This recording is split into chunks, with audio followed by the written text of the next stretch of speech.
Hey, Networking 101 sure does beat sitting in the principal's office.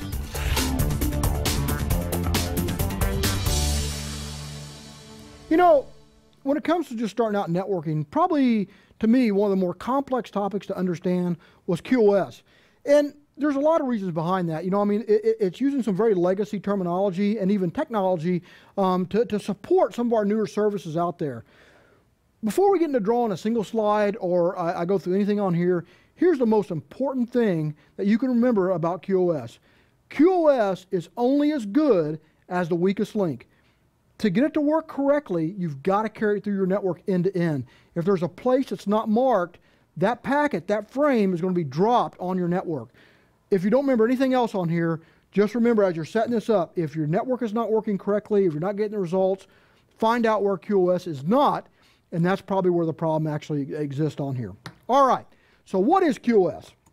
Well, first off, we got to break this down. QoS is just multiple forms, right? You got MPLS EXP, you've got, you know, layer 2, 3, got even down to layer 1 where you can prioritize port traffic and stuff.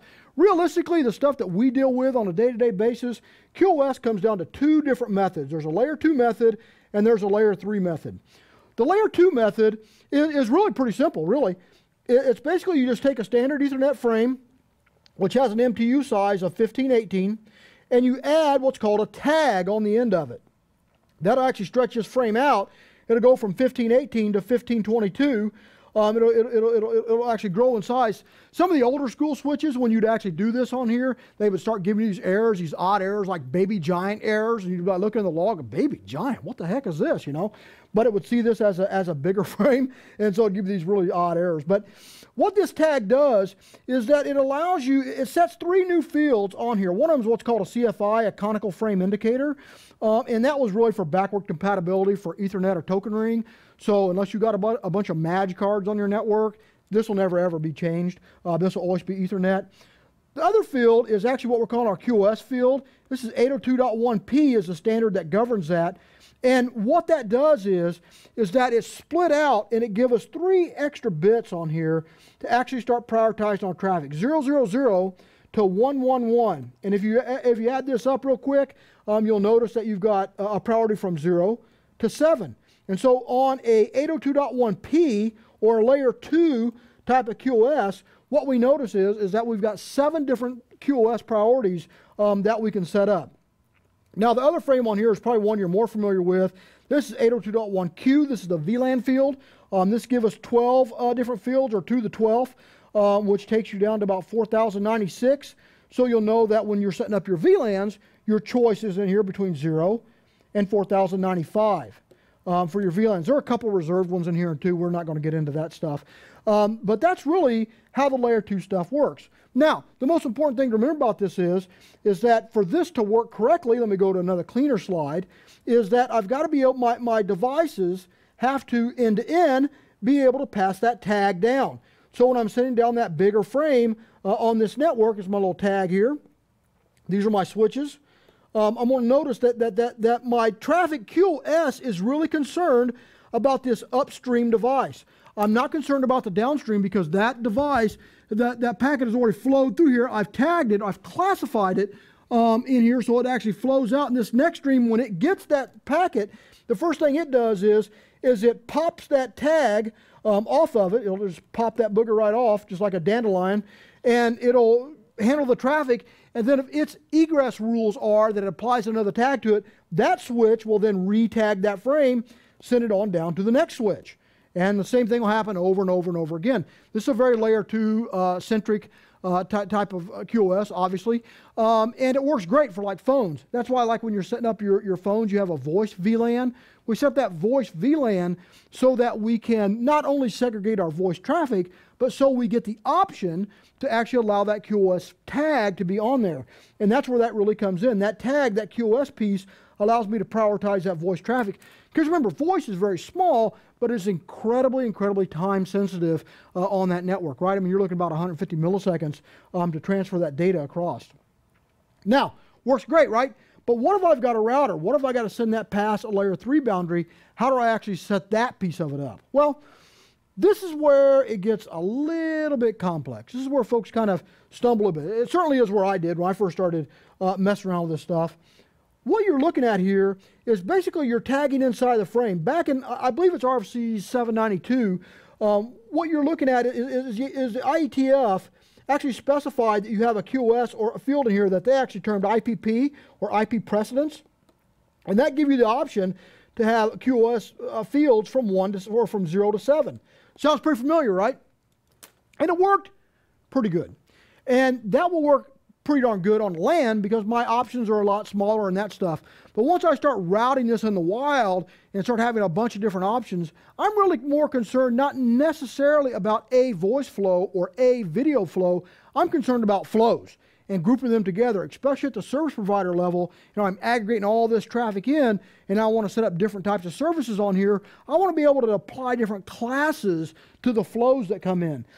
Layer 3 traffic, or diff-serve, what we call differentiated services, is where this came into. We actually extended this out, and it gave us 64 different options or different binary equivalents to actually set or apply these classes to. We call this, like I said, differentiated services, or as all the cool kids call it, diff-serve. And diff-serve is broken out. These 64 pieces are what you call diff-serve code points, or DSCPs, is how they're referred to.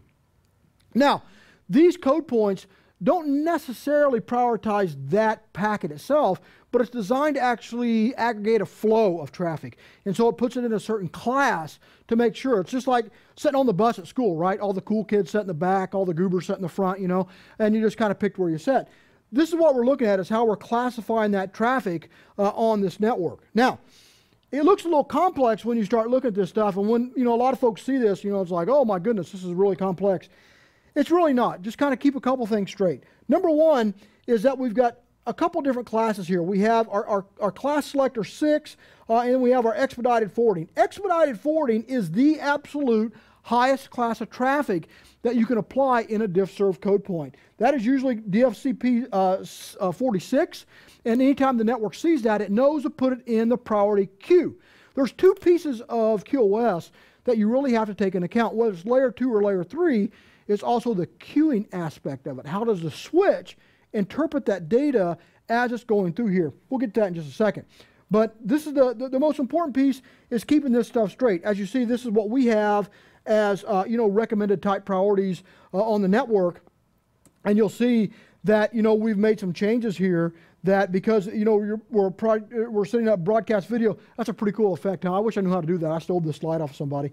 But what we did is we're broadcasting our video a little bit higher now than what we used to, you know, with our call signaling stuff, because we're noticing a real increase in how greedy that is and how we want to make sure that that traffic is so bursty. It gets out a whole bunch of stuff, especially if there's a lot of movement, right? HD and stuff, it's only going to send the stuff that moves. It's going to try and keep that background static. But every time there's a movement, like in my hands here and stuff, that increases how much bandwidth that thing is using. So my QoS becomes very important, because now it's going to slow down. You're not seeing much movement on the screen. And that's where this really gets to be very, very, very critical. So now we know how, or see at least how these diff-serve code points can match up. Another thing I want to draw your eye to real quick is that below everything you have what's called a scavenger queue, or a scavenger, where we can say stuff is below best effort. Best effort is typically what Ethernet generally is. If you say that anything's running at default, default is best effort. You can actually downgrade stuff and just say, well, it's not that important, right? Like your TPS reports or something. Let's go ahead and just, you know, downgrade that stuff. You can put that in scavenger data, which means that it gets the lowest priority of everything on the network, even the stuff that's not even classified. Now, how does this work? Well, this is where a lot of people get a little stuck on this, because at Cisco, we classify our switches by this obscure looking odd group of numbers and letters, right? Here's the secret to decoding this. 1P3Q3T really equates to this. 1P means this switch has one priority queue, right? So that means I've got one queue that all my priority traffic, whether it's the layer 2, you know, priority 7, or it's diff-serve code point 46, it's going to go in that one queue, and that's the priority queue. It's going to have all the meat and taters, and that's where stuff's going to be serviced.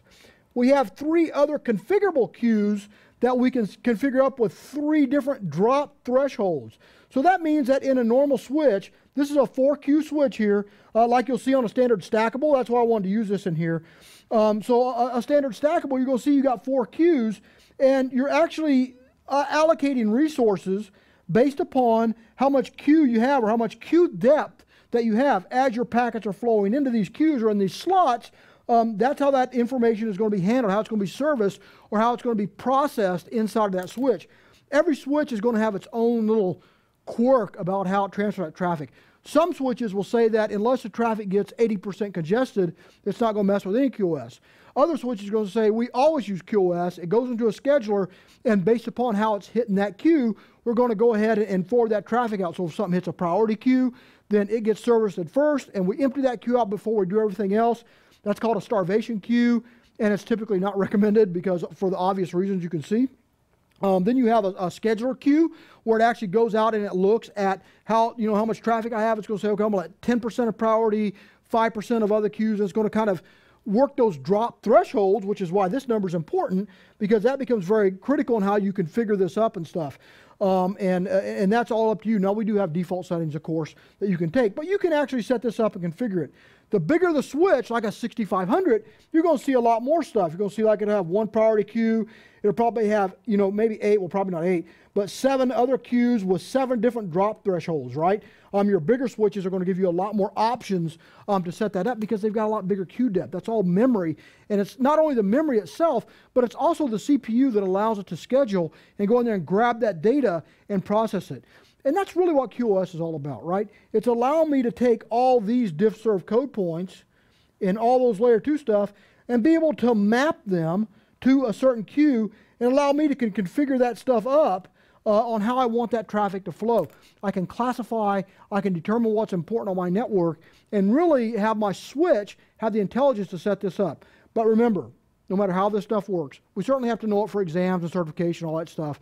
But the most important thing to take away from all this stuff here is QoS is only as strong as the weakest link on the network. If there's one device that doesn't support it, or a device that's older out there and it's in the way, and it's got a slower or shallower queue depth and stuff on here, that's going to be the weak point or the problem on your network. Keep an eye on that, because I've had many times go out and troubleshoot stuff and things should be working right. Sure enough, there's a switch that wasn't even documented that doesn't support this, and then that was the holdup of the whole network.